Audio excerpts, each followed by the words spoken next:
From the farmers and ranchers of Farm Bureau, this is Farm Weekend.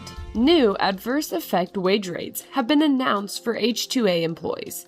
Chad Smith has details on which states can see an increase. Farms and ranches who employ workers under the H-2A program now have their federally mandated minimum wage under the new adverse effect wage rate. Cameron Castillo, an associate economist for the American Farm Bureau Federation, says wages are set to increase almost entirely across the board. Overall, we're seeing wages rise. In some states, we are seeing some pretty staggering changes from last year. Kansas, North Dakota, and Nebraska, just to name a few, have some pretty eye-popping numbers at or around 20% in an increase year to year. They are going to struggle. This is the first full year of AWR wage rates under the new guidance from the Department of Labor. The AWR is determined by the Occupational Employment and Wage Statistics Survey that is conducted by the Department of Labor. So that is published in the summertime every year, and it varies by jurisdiction. So each state and territory in the United States has its own AWR rate. While some progress has been made via the new guidance, there are still gaps that Congress can fix. House Ag Chair G.T. Thompson's Securing Agricultural Workforce Act offers a cap on year-to-year increases in the wage rate. A provision that would cap year-to-year increases in the adverse effect wage rate at 3.25%. The outrageous increases that we see in Kansas, Nebraska, and North Dakota would have been limited to 3.25% if Chairman Thompson's bipartisan legislation were the law of the land. For more information, go to fb.org/intel. Chad Smith, Washington. Grab some Kansas-grown goodies at Kansas State Fair. More when Farm Weekend returns.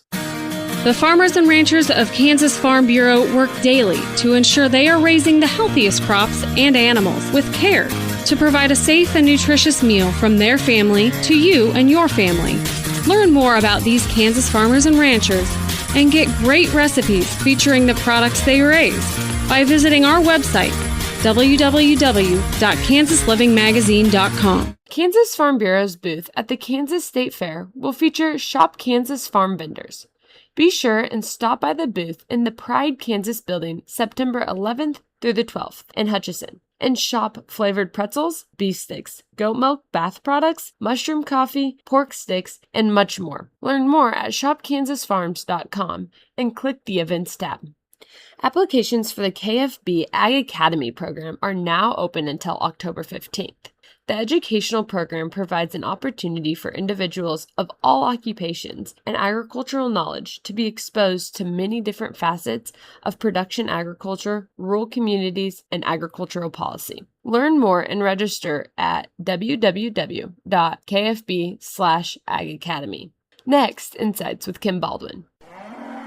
Hey, farmers and ranchers, just as you do ride-alongs to inspect your fields and cattle, make sure you do the same for your mental well-being. Take time to check in with yourself and your neighbors. And if you find yourself in a crisis, remember, there's immediate help available at 988. Mental health is just as vital as the health of your farm. Let's prioritize it together. This message brought to you by Kansas Farm Bureau and Kansas Farmers Union. Now, Insights with Kim Baldwin. Another school year is right around the corner for the kids in our community. A quick getaway did not happen for our family this summer, and while it's been a consistently hot and dry, non-stop irrigation kind of summer, the crops have continued to grow. We're at the point now where the corn is tall and intersections on country roads require more awareness because there are major blind spots created by the corners of corn. In my area, many of our dirt road intersections have yield signs instead of stop signs. But during this time of the year, those intersections with corn on the corners need to be approached with extreme caution. As I come upon one of these blind intersections with my kids in the car, it has become a habit that I will say out loud how dangerous this part of the road is, and then I slow down or stop before proceeding forward. It is my hope that my voice and actions are teaching my kids the way I hope they approach these intersections in the future. As we approach the crossroads of summer break and the beginning of another school year, it is my hope and prayer that drivers be aware of the blind intersections on our country roads and approach them with extreme caution, regardless of the signage that is or isn't present. Join us next week on another edition of Farm Weekend from Kansas Farm Bureau,